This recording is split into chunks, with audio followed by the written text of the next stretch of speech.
Bienvenido a un nuevo programa de análisis de mundo post-COVID-19.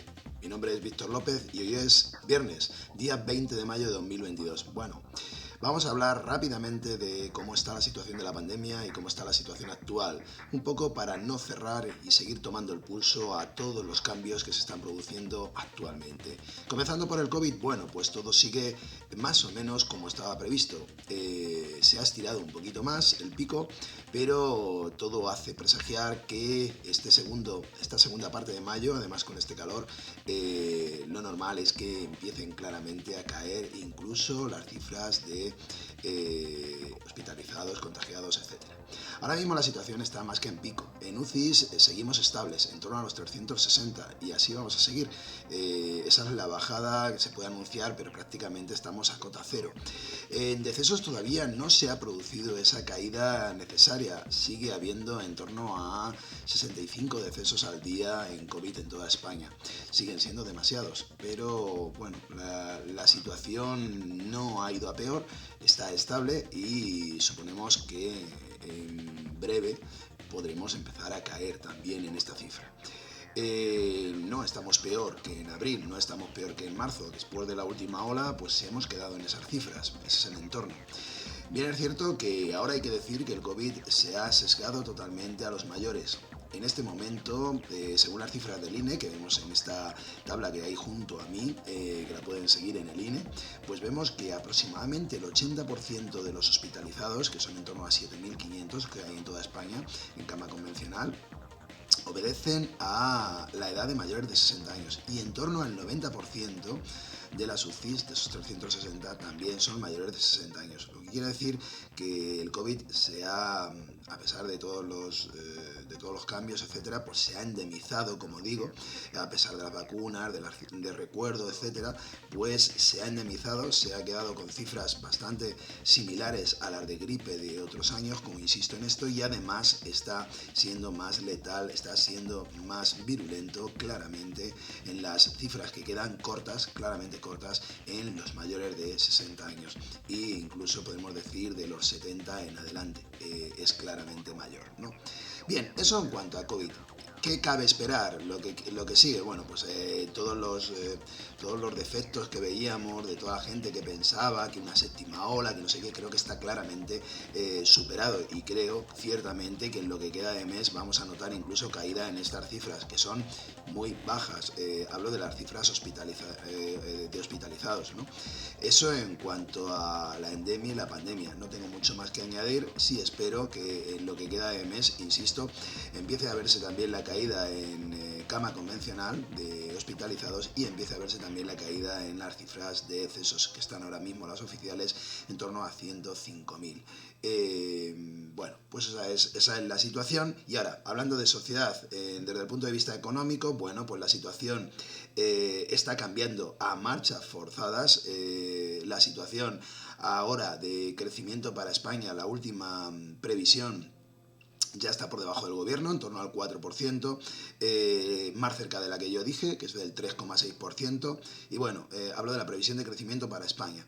Y todo hace pensar que el bache de inflación aún no está salvado porque siguen los tiros energéticos en el panorama mundial y siguen esos cambios y esas fluctuaciones, porque estamos cambiando de los productores, de quién produce y quién se le compra, ¿no? Desde Europa, fundamentalmente. Y además, porque energías se apuestan, incluso se están volviendo a energías no verdes para conseguir librarnos del petróleo en el tema energético en pocos años.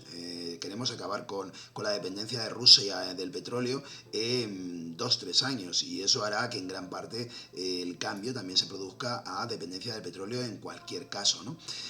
Lo último es la compra o el aseguramiento de un nuevo proveedor vía España de gas con Qatar, ¿no? Que se ha producido esta semana. Las cifras de energía siguen ahí y por tanto la inflación sigue ahí. Se ha cerrado ya la cifra por parte del INE, fue del 8,3 finalmente, la variación interanual del mes de abril y bueno, pues la previsión es que eso todavía se mantenga y crezca un poquito en el tiempo. Es decir, yo dije que hasta junio veríamos cambios y bueno, pues está claro que la energía, el colchón de los 20 céntimos por ejemplo, ya no es suficiente. Las cifras de los precios de la gasolina están en torno a los 2 euros de nuevo, 2 euros e incluso superándolos en muchas estaciones de servicio y bueno, pues va a hacer que mayo todavía esa dependencia haga, porque mayo fue bueno el año pasado, pues haga que esa cifra del 8,3 interanual se siga subiendo. Yo creo que sigamos en torno a ese 10% durante unos meses e incluso, ya dije, incluso podía ser peor. Como lo es en Castilla-La Mancha, donde somos una de las peores comunidades en tema de IPC y estamos, de momento, en abril cerramos con el 10,4. Una barbaridad, como veis, ¿no? No sé qué pasará con los salarios, pero se debe mover pieza en este sentido y debe considerarse estas cifras de precios, estos aumentos, para evitar el empobrecimiento total de la población, ¿no? Vía salarios. Creo que es una necesidad y ahora se nos está empezando a apretar el cinturón desde Europa recordando las cifras de deuda y de déficit y que no pueden superarse, ¿no? Bien, todo esto es lo que viene de nuevo, entonces yo entiendo que viene un corrector claro a esa bonanza y a esa necesidad de que todo fuera mejor. Todo empezó por materias primas, siguió con Ucrania y sigue con la guerra realmente de poder energético, que todo eso va a hacer que se auguran años de crecimiento muy sosegado. Mi situación o mi aclaración es que deberíamos ir a crecimientos cero o incluso nulos y buscar el beneficio para las personas. Como economista hablo, porque la situación de crecimiento, necesariamente crecimiento del PIB, no es suficiente hoy en día o no es a donde creo que debemos ir. Debemos plantearnos eso como sociedad. Pero bueno, esta es mi perspectiva y ahí lo dejo de momento. Podéis ver mucho más en mis redes sobre lo que pienso de todo esto. Resumiendo, inflación continúa, crecimiento sigue a la baja, las tendencias y bueno, pues la situación en Rusia parece que se ha enquistado. Volvemos a la guerra de 2014, estamos ahí, en el Donbass, en la zona de Crimea, y eso es ahora mismo lo que se está disputando entre Rusia y Ucrania. Hemos vuelto al punto de partida, pero eso sí, con muchos muertos y con un sistema diferente en cuanto a la gobernanza mundial, ¿no? En donde se vuelven a marcar los bloques claramente. La OTAN saca pecho alineando nuevos países dentro de Europa y la Guerra Fría vuelve. Y esto además unido a una Guerra Fría claramente económica, en donde se cortan las relaciones entre Europa y Rusia. Y Rusia y Estados Unidos, que ya estaban cortadas o han estado siempre, pero ahora claramente se vuelve a apostar por esa nueva situación. Y China sigue de perfil, esa es la que me preocupa, porque de todo esto sigue sacando tajada y sigue de perfil, y será su decisión final la que haga variar toda esta balanza de poder, ¿no? En eso estamos, la guerra va a continuar, porque ahora ya es una guerra fría. Dentro de Ucrania, ojalá y las perspectivas llegaran a que en un par de meses la situación se cerrara, y se cerrará con una pseudo victoria o casi victoria, lo que pasó en 2014. Ojalá y se cerrara mejor que en 2014, porque estará ahí enconado si no, que yo creo que es como va a quedar. Y bueno, la situación enconada pues nos lleva, ya digo, insisto, a una alineación.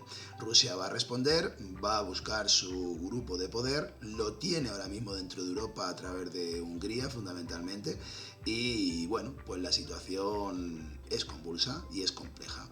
Bastante compleja en cuanto a gobernanza mundial y en cuanto a todo cómo nos va a ir como país, ¿no?